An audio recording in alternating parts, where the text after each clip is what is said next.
Well, we made it to February 1st. I'm trying to figure out whether or not I want to do this in one video or start putting like 2 weeks into one.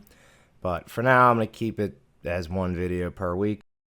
Reason being, it seems like he's starting to heat back up onto possibly an early offensive. He's at least gaining strength. The weather in the south here is starting to also warm up, so I'm anticipating a lot of Panzer units returning to the map. He does strike out in 2 combats. This is near Rostov. This is going to push me inevitably up to Stalingrad. So I'm going to have to make a decision here before this turn ends and into the next turn. But even as we transition into the beginning image of the turn, you can easily see with the way the map graphics work how it's beginning to warm up. The good news is I'll be able to see the rivers more clearly. But as we move towards the south, he continues to pressure the small town of Tuapse. Surprisingly, he has not conquered it yet. Meanwhile, east of that, he moves up the coastal road and conquers the town of Sukhumi with 2 mountain divisions. He does not put any infantry into the town, though, so this opens up an opportunity for me if I can find the troops to do the job. To the north of the Caucasus mountain range, his attempt to try to maneuver along the river, he has seemed to have ceased. Instead, he has struck out here. This is a cluster of 4 hill hexes. I had 2 weak rifle divisions there. They are now shattered and retreating. This has left a gaping hole in my lines, but he only took 2 of the hexes of terrain. So this does open up something if I can just find the troops to man it. All this activity creates a very minor change in the front lines at the beginning of February. It does create 40,000 casualties on my end, a little less than 20,000 on his. Ironically, he does choose to fly his airplanes in this, and he takes like 20 some op losses. Not that that's going to defeat the German economy. Taking a closer look into the order of battle screen, I've kind of ignored and neglected this, mostly just looking at the on-map forces, which I can get on the metric screen itself. I didn't realize exactly how detailed this gets, and that every time I kind of dig a little bit further into these details, it makes a little bit more sense to me. But my main thing that I'm trying to figure out is where all my airborne units are for when March comes around and I can form guard units of my own. Majority of them are sitting in the reserve theater box, which is great because they're going to refit there, and then I can put them on the map exactly where I want them. Which brings the question of Stalingrad or Baku. So why Baku, one might ask, when this is how I ended my last video, because I believe this is where his main push is going to come summer. The answer is from a commenter basically telling me that I'm going to run out of fuel. Now, from what I've read on the forums, your supply centers kind of just generate fuel on their own no matter what. But being that I'm seeing my oil stores drop, and I'm not even using tanks or aircraft much as of right now, I'm going to dedicate some effort into defending these locations. As we see, east, I don't even want to pronounce this town to be totally honest, so I'm not going to. Now the problem here, as is with the majority of the Russian army for the bulk of the first 2 years from what I understand, is I don't have enough fronts to put this under. So this 47th Army is going to defend this area, try to begin digging in here, while still remaining under Stavka.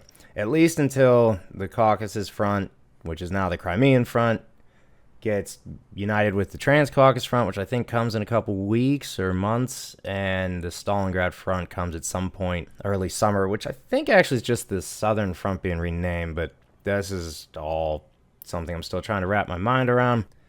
Staying in the south here, along the Black Sea, I am finally able to get the Coastal Army headquarters out of harm's way. The decision I'm now going to have to make is, this is going to be a battle here, as we all know, and Batumi seems to be the final resting place of the Black Sea Fleet.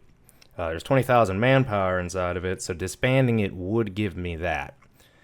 But if I'm wrong, if there's something else I can do with it, I would rather keep it on map, but honestly, I just don't know the answer to that right now. This seems like the end of the road there.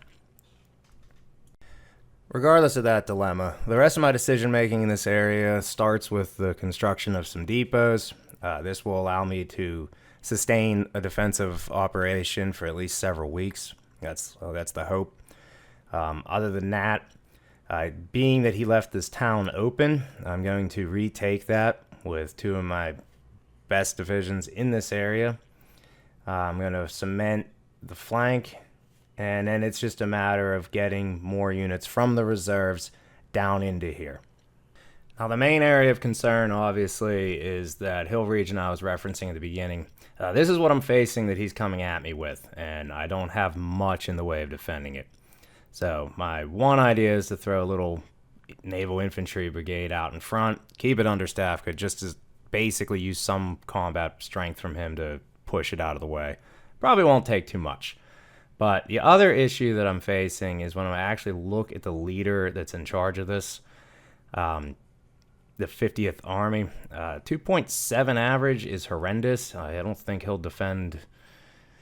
It could be castle walls in the 13th century, and he'd still find a way to fail it. So I decide to obviously spend the 7 admin points to replace him. The guy I get is, ironically, I don't know, a little too many medals in my opinion for something that hasn't happened yet, but we will see. I do like his first name, Kirill. Well, not sure what he's going to be able to accomplish here, though. But this does bring us to an end of another turn, and basically not much has changed. A slow withdrawal in the south there. Open field terrain is not something I really want to embrace, but I'm gonna continue to force him to use movement points if he wants to continue to engage in combat. In the deep south, the transition's a little bit more subtle, but we did pay attention to most of that throughout this turn. I do have air power being used in this area. I'm probably going to face quite a lot of ops losses because of it. But they are specifically targeting 2 armies, the one in the mountains and the one in the hills. So I am looking forward to getting the turn back. I do have a few reinforcements coming, but it's mostly going to be what I have on map is forced to deal with what he's doing. And it's just a matter of how much he wants to keep pressing in the blizzard conditions.